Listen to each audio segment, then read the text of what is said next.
let's get on with this subject of the Ukraine war. What's going on over there? Well, as I've said for the past couple of weeks, uh, this is a war that's got relatively little to do with Ukraine. I mean, it's got to do something with Ukraine, obviously, but this is a war of the U.S., United States, against Germany. That's what it's all about. Okay, the United States has for several months now been trying to get Germany to cancel this Nord Stream 2 pipeline, which was going to provide Germany with cheaper gas directly from Russia. And the person who's in charge of that is Schroeder, who used to be the chancellor of Germany.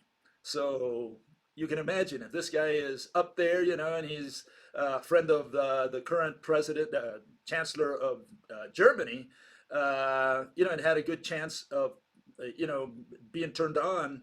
At least they were calculating by June of this year. Well, the United States wanted to stop that at all costs. That was one of the main reasons, that this went on, this war started. And Republicans and Democrats, both in the United States, wanted to stop the pipeline, but they couldn't go to Germany and force them and say, look, you got to stop that pipeline because you're going to be in the hands of the Russians and so on. And Merkel was still chancellor of Germany at the time, and she said, "Well, this is a problem between Germany and Russia. The U.S. has little to say here, and United States put the pressure, but had nothing to put the pressure with, until we get to the war with Ukraine. Now there is some political pressure there that Germany cannot avoid, and lots of things have changed this week." And here are all the headlines that gives you an idea why this is a war against Germany, not against Russia. Here it is. These are the headlines. U.S. declares Russia's prized Nord Stream 2 pipeline dead. It's a good thing, it's the U.S. who declares it dead, not Germans or Russians. The U.S. declared it dead. Then they have this SWIFT system, which is what helps or what facilitates transactions between Russia and Europe in general. For payments, and the United States wanted to stop that as well. And the only country opposing it was Germany. In fact, as of this moment, they still haven't taken a decision, but in the next couple of days, they probably will. And what that will do is cut funds altogether to Russia. And so, but the problem is it hurts Germany as well because Germany has lots of dealings with Russia up to this point. And the United States wanted to stop that. Then it says Germany makes historic shift on weapons to ship Ukraine arms. In other words, Germany was not shipping arms to Ukraine. They were shipping, health things like, things for hospitals and so on. Maybe, uniforms and things of that nature. And now they're going to ship arms. And then they're going to invest 113 billion on defense now. The United States for years has asked Germany to increase its defense budget, and Germany refused. Germany was using that money to make itself richer by improving its economy and stimulating its business. And now it's going to dedicate 113 billion on defense. So you can see all the changes that happened just this week for Germany alone. And I think this was a result of tremendous pressure by the United States against Germany. And with the attack on Ukraine, it's like, what are we going to say? No? So they had to fall in line. And so what's happening here is the United States is playing good politics here, I think. In other words, here they forced the Russians to attack Ukraine. Why? Because Ukraine said it might join NATO, meaning that it could allow missiles with nuclear warheads in Ukrainian territory. And so the Russians said, oh, no, you don't. No, we don't want missiles of that nature on our southern border there. And so that's part of the reason they attacked Ukraine. The other one is they wanted to join NATO, and that means that would automatically trigger a mutual defense pact. Okay, so there were lots of reasons for Russia to be worried about that because the United States is slowly, the empire is expanding closer and closer to Moscow. And so the Russians didn't like that at all. So here it's good politics on the side of the United States because without shooting a single bullet, okay, without losing a single soldier, it creates a war for Russia against whom? Against Russians. Here you have Ruskies killing Ruskies because the Ukrainians are Russians. There's no difference between them. They speak practically the same language. They all speak Russian. They have the same religion, Orthodox. They have the same culture. In fact, music is very similar. The reason lots of people in Moscow protested is because the way they see this war is that Russia is attacking their brothers. What do you mean you're attacking this province of the ex-Soviet Union? You're killing our own people, our own brothers. And so here you have Russians killing Russians, essentially, and the United States is just eating popcorn on the sidelines and laughing. And they did it without firing a single shot. And meanwhile, they get to keep Germany and France, which now have to cut their ties to Russia and probably soon with China. And so you can see where this is going. The United States empire is expanding at the expense first of Germany and France, at the expense of Europe. And eventually, it's going to meet up with the Russian Empire and the Chinese Empire in the East. And we'll see what happens then. So it's getting going to be a great next few years there, whatever happens. But that's what I think is going on.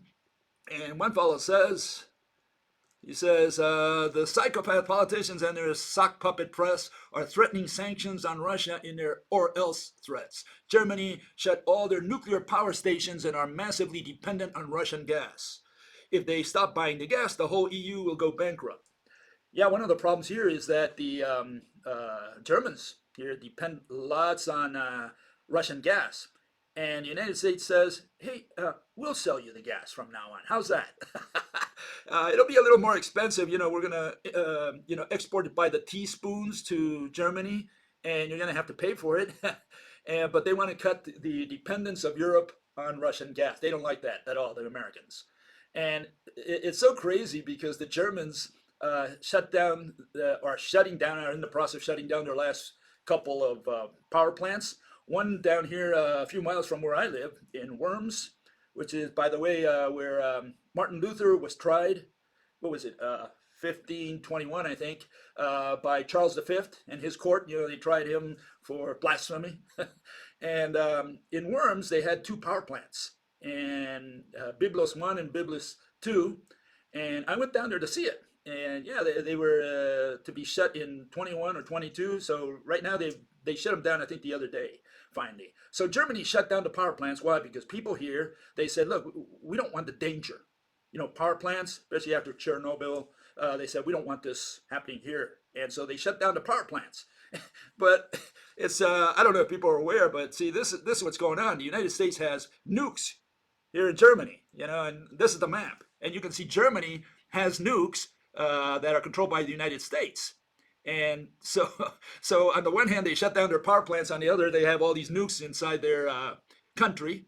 And you see that region there known as Kalinin, that I marked in red there. That's Russian territory. And it's on the other side of a couple countries that are in the way, those Baltic nations like Lithuania and Estonia and so on. And right now, they shut down the airspace. Russians cannot travel now through the airspace directly to Kalinin. They have to go around if they want to get to Kalinin. And so what the Russians did, I think it was now in 2016, they started putting missiles with nukes in Kalinin. And those missiles will be headed towards Germany. So we have on the one hand, Germans accepting nukes from the United States, and the Russians saying, okay, no problem, you accept nukes from the States, we're going to put nukes in Kalinin and shoot them at you because you accepted nukes in your country. So it's so weird because on the one hand, the Russians, the public, right?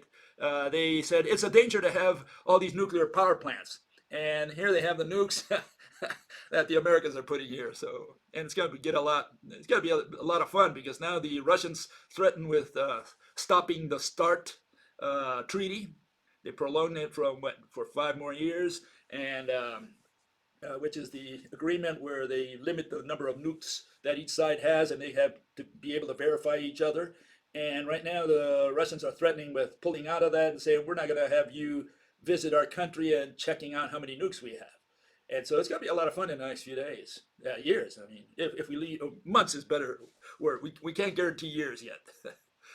Okay, what all these countries are doing now, especially the big guys, China, Russia, and the United States, they're mutually,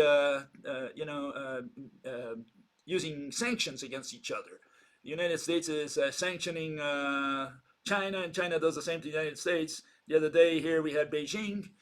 They sanctioned Lockheed and Raytheon, two companies that make weapons, and they sell these weapons to Taiwan, and China doesn't like that. So they said, we're going to punish you, And then you see at the bottom that the investors are a lot worried about these sanctions that these countries are putting on each other, especially now with the Ukraine war, all the sanctions that are going to be applied to Russia, and Russia is going to pay in kind to companies that have their businesses in Russia. So it's going to be mutual, and China is probably going to punish a few American companies and vice versa. So it's got to be great because everybody's now sanctioning everybody else, and that's not good for business for anybody, believe me. So, but that's where all these people are headed. And here you have the the economic risks that can happen because of all these sanctions. And one of the things that came out is that they said we're going to sanction the Russians and Putin and his group of oligarchs, even though every country has oligarchs. The United States has oligarchs. China has oligarchs. The only thing that has ever ruled the planet were oligarchs. So, but the United States uses the word like if the Russians were the only oligarchs on the planet. And it turns out that it says that that the Russians probably prepared for all this months in advance. So I don't know if a lot of those sanctions will have the deep effect that is that the press mentions. It might not have that deep an effect on the Russians, especially because they prepared in advance for a lot of this stuff. The Russians also talked to the Chinese, and it's happened before, by the way, that Chinese could betray them. Okay, it's happened in the past in history, right? But right now, China and Russia probably have incentives to work together, and so Russia said, we're going to be dealing more with the East and forget about the West. Okay, and so it's like, the West is going to apply sanctions, but in a way, the West is also shooting itself in the foot because those sanctions are going to work against a lot of companies in the West as well. And so keep that in mind. The fact that you apply sanctions and say, we're not going to deal with you, that means you have no commerce. You got to look for commerce elsewhere. Okay, so, those are double-edged swords. So one fellow says, the reality of it is simply that countries that rely on American financial base will collapse economically until they decide to operate under the Russian or Chinese financial base. For me, a person living in Africa, the U.S. collapse is no different from getting a new phone. Europe and North America will suffer the most. The rest of the world will dust off their clothes and carry on. Well, I disagree tremendously. I'm saying if the United States economy collapses, that's it for the world. Okay? And people don't understand that. They think that they can live without the United States. That, in fact, it'd be great if the United States collapses, gets out of the way of this big guy so that they can make some progress. I don't see it that way at all. I'm saying everybody's clinging from the United States. Just the punishment applied now to Russia, it's going to cause a lot of headaches to the Russian oligarchs, right, to the people who rule Russia.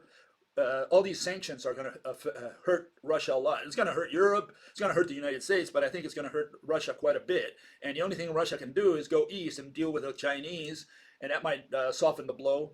But it's going to hurt everybody, what's happening. Maybe not the Chinese. Maybe they're the ones who are going to really come out ahead in all this. Because while the United States will have big gas lines and probably problems with energy, maybe, the Chinese will use all their capital, all the money they've saved up, and they're going to be buying countries. Right now, the United States is worried that the Chinese are venturing into South America, which the United States considers its backyard. And the Chinese are strong, in their push to get into South America. I know this from Argentina. Argentina, you go now and you see lots and lots of Chinese that they were never there before. And so, yeah, they're taking over the country. So we got a new world order. Okay. Another fellow says there is a cycle of everything. Empires are no different. Empires are empires because of the majority's confidence in them. When confidence is lost, empires collapse. Totally in agreement.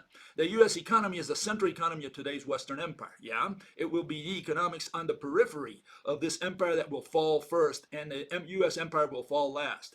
Well, I don't see it that way exactly, but it could happen the way he sees it here. I think maybe it might happen that way. But my worry is that if the U.S. economy happens to collapse, regardless of whether it's the first or the last of the empire, within the empire, it doesn't matter. I'm saying that when the U.S. government economy collapses, it's it for all of us. That's the end of it. That's my argument, okay? So Said the center will fall last as periphery economies collapse, like what we are seeing in Europe. That money will go to a stronger economy, which will prop it up. No, there we disagree. I don't think that the United States will fall and another empire will rise. China will never be the number one empire. I don't think it'll ever make it there. Okay, so in a way, it's the more China grows, it gives you and catches up with the United States. That's the amount of time we have left to live here on this planet. That's the way I see it. China will never surpass the United States because the United States will not allow that. It will create whatever it has to do, false flag, whatever it needs to do. It'll create a war if that's what it takes. The United States will stop the advance of China. Militarily, economically, whatever it takes, it will stop it. But it's, again, shooting ourselves in the foot because the United States depends on China now. Let's assume the United States had the power to nuke completely all of China without receiving a single bomb back, okay?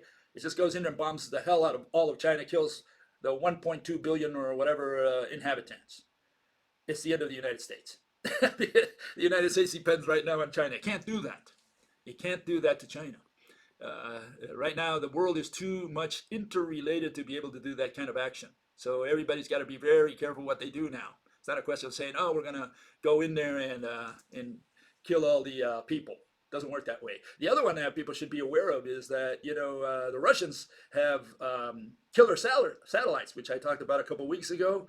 And if things get really bad, maybe the Russians might start killing some of the satellites.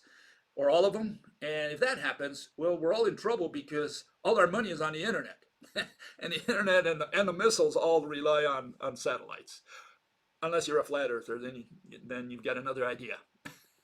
Okay, fellow says something about peak oil here. He says, my study shows peak oil predicted by Professor Mass to be around the year 2000. 60 years ago, happened around 2006. Okay, so peak oil happened 2006. And at that point, the civilization is running its fastest at the cost of extracting the energy it needs, becomes more expensive than the rest of the economy can function. Now, global fossil fuels are said to be subsidized at a rate of so-and-so, okay? A crisis has been expected by educated studies since the making of Soylent Green and Mad Max, okay? We have known the day would come for some time. Yeah, I don't think peak oil has anything to do with anything. Okay, that's my take on that. Extinction is going to happen when we starve to death. And we're going to starve to death not because of peak oil and we can't produce enough energy or anything related to that. It's going to be because the global economy is going to collapse, simply because commerce is going to collapse, simply because we're not creating jobs. And the proletariat out there all over the world is making less and less real money now. The cost of living everywhere has risen for the common wage earner.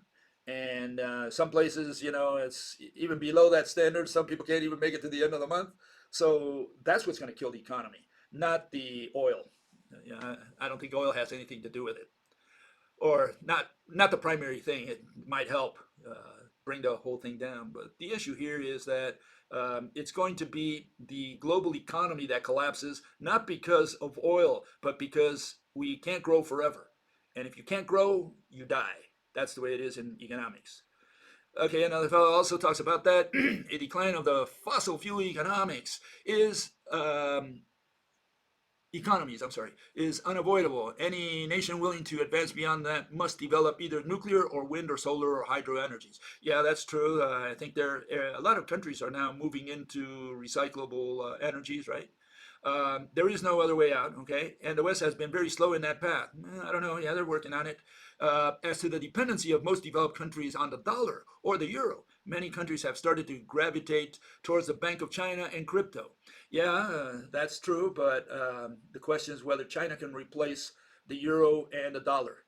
And I'm not sure how many countries will really go in that direction, okay? We got to see that, okay? It's not unimaginable for the following decades to see a large change in the financial centers, just as it was for the year 2000 to see manufacturing turn to the east. Banking will also soon turn to the east. Yeah, I don't know. Once again, I don't think China is going to rise. It's never going to happen. I think the end of the world will come before China ever becomes the #1 empire on planet Earth, okay? Both militarily and economically. Maybe economically it's got a good chance, but militarily, that's a different story altogether. I don't think the United States will allow it. When they see the Chinese rising, they might do something about it. Whatever.